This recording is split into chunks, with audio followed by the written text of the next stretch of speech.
Prime Minister Narendra Modi versus the Congress Party on the wealth redistribution, strategy. The Congress Party has once again, attacked the Prime Minister that he's misleading as far as the Congress manifesto is concerned. Meanwhile, Prime Minister Narendra Modi has upped the ante. He has retweeted his attack on the Congress Party. Now, let me go across to my guests, those who are joining me at this moment. Dr. Jayajit Bhattacharya, President C-DEP.org.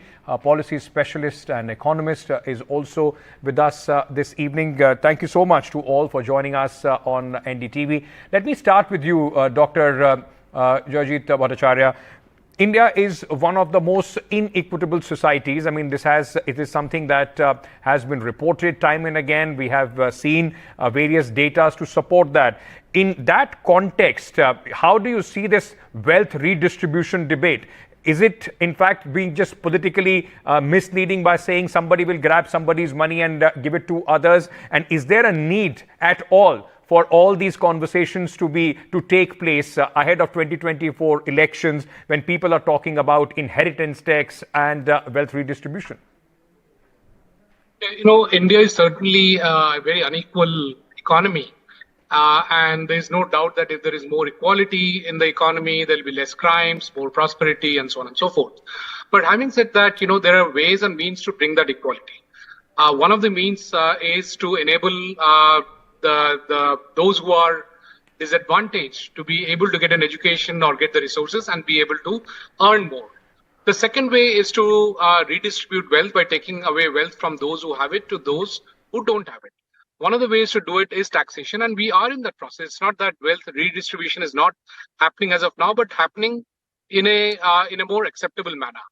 What the interpretation of what has been put in one of the political party manifestos is that they would like to have a far more aggressive mechanism for wealth redistribution, which is being looked at as wealth redistribution by inheritance taxes, by putting in further taxes, and so on and so forth. That has also been backed up by statements in public by their leaders, by comparing what is happening in US, where it was alleged that there is a 55% inheritance tax. So if you are giving your property on after you die to your heirs, they will have to pay 55% as taxes on it, which is obviously not correct, because there are only 6 states in US which has any inheritance tax. And therefore, that's what's really causing the consternation and the discussions that we see. This is somewhat an idea which has been spoken or at least been put forward in public domain by every political party, including the Bharatiya Janata Party. As an economist, what is your view on this whole inheritance tax debate, sir? Inheritance tax is not just an economic issue, it's also a social issue. Socially, in India, I don't think that's acceptable, but I'll leave it to the wider public and the wider debate to happen and evolve. In terms of, from an economic perspective, please do keep in mind that concentration of capital is not a bad thing.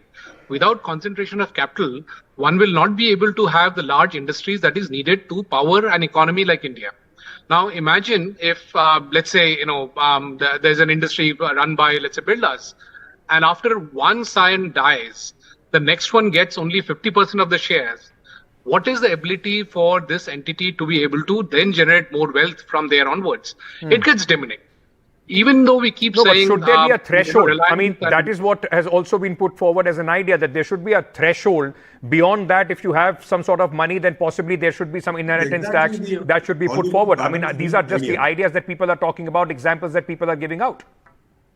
So let me take, a little example from real life.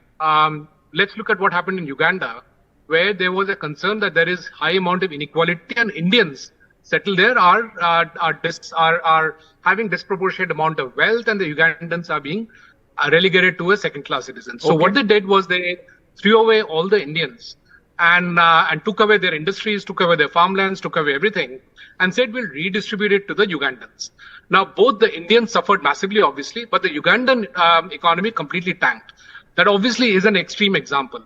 it is important to understand that what is it that we are talking about when we are talking about wealth redistribution. Right. Because the word used is redistribution. It's not about wealth generation. Right. Again and again, we're using the word redistribution. That means we're taking it from somebody and giving it to somebody else. Sure. Now, why will anybody that you're snatching wealth from be happy about it?